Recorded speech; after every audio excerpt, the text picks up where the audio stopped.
करें सर। ये 28/3 को हमें एक डेड बॉडी मिली थी विनोद गंदा नाला के पास। जो डेड बॉडी को वहाँ से निकाल कर हमने सिविल हॉस्पिटल में पहचान के लिए पोस्टमार्टम करवाने के लिए रख दिया था। उसके बाद 29 तारीख को हमने उसका पोस्टमार्टम करा और उसकी पहचान भी होगी। जो अपनी गुजरों की ढाणी पुराना बस अड्डा में रहने वाला प्रवीण कुमार मिला, जो उसके वारसान भी वहाँ गए थे और उनकी उसमें पोस्टमार्टम करवाया गया। पोस्टमार्टम करवाने के बाद उसकी जो डॉक्टर से विशेष रिपोर्ट वो हमने भेजी गई। उसके बाद इनके परिवार वालों ने शक जाहिर किया और हमें कंप्लेंट दी कि हमें डाउट है कि हमारी इस जो मृतक है इसकी पत्नी व इसके एक साथी ने इसका मर्डर किया है। जिस उसमें उन्होंने कुछ अपनी एविडेंस भी दी, जिस पर हमने तफ्तीश की और तफ्तीश के दौरान ये चीजें सामने आई कि भी ये जो घटना है इनके द्वारा ही घटना घटित की गई है। मर्डर जो है जो मृतक है उसकी पत्नी और उसका एक साथी है सुरेश, उसके उनके द्वारा किया गया था। और 25-26 की रात को इनका आपस में पति पत्नी का झगड़ा हुआ था। जो उसने अपने साथी सुरेश जो भिवानी में ही रहता था उसको टेलीफोन करके बुला लिया और उसके आने के बाद ही इन्होंने इस घटना को अंजाम दिया।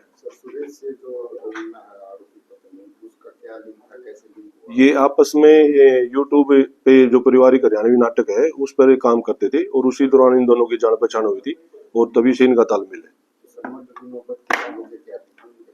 मर्डर की जो हमारी इन्वेस्टिगेशन के दौरान पूछताछ के दौरान यही सामने आया कि भाई इन जो पति पत्नी का जो झगड़ा रहता था कि भाई वो इस यूट्यूब चैनल पारिवारिक चैनल पे काम करती थी, उस पर ही इनकी आपस में कहा सुनी और तू मैं रहती थी। हाँ, उसमें ऑब्जेक्शन करता था और इस बात पे उनकी कहा सुनी तू मैं रहती थी। वीडियो वायरल हुआ उसमें जो पति है उसका डेड बॉडी उसको बाइक पे लेते हुए नजर आ रहे हैं महिला के। वो सीसीटीवी फुटेज है, वो उसमें वही एविडेंस की हमारी कुछ एविडेंस की पार्ट है, वो हम सभी तफ्तीश के दौरान उनको कलेक्ट कर रहे हैं। हाँ, इसमें हमने दोनों आरोपियों को गिरफ्तार कर चुके हैं, हमें उसकी पत्नी को भी और उसके साथी सुरेश कुमार को भी। अभी तक कोई इन्वेस्टिगेशन अब तक कोई नहीं आया, अगर कोई आगे भी कोई आएगा तो उसके अनुसार अभी तफ्तीश बाकी है। हाँ, बाइक भी बरामद हुई है। हत्या इन्होंने जब ये आया वहां पर बुलाया तो उसके बाद सुरेश ने आते ही अपने एक चद्दर से उसका मुंह दाब दिया और गला दबा दिया और उसकी जो लेडी उसकी पत्नी थी उसने एक सोटा है वो सिर में मारा और उसके बाद चुन्नी से दोनों ने गला दबा दिया। लाश को कहां से बरामद किया गया? लाश तो वहीं डेड बॉडी तो वहीं मिली थी, नाले में वहीं डाल के आए थे।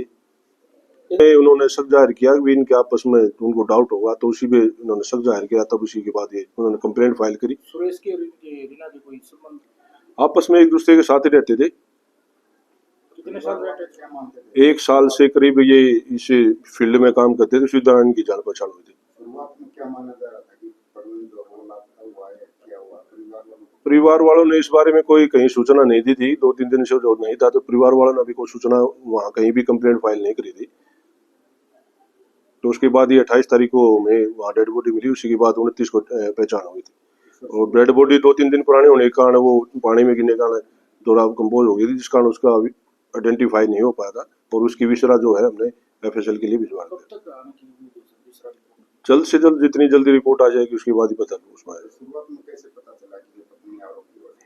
इनके घर वालों ने ही डाउट था कि जो परिवार में ही पता चल जाता है भी जो उसका आना जाना व्यवहार जो 1 साल से बाहर ही रहती है, अक्सर कभी कभी घर पर आती थी, वो इसी दौरान उन्होंने डाउट था और कुछ एविडेंसेस जो उन्होंने दी थी उसके आधार पे शक हुआ, जिस आधार पे उन्होंने कंप्लेंट फाइल की और आगे का ये तो शाम से बड़ा अच्छी का है।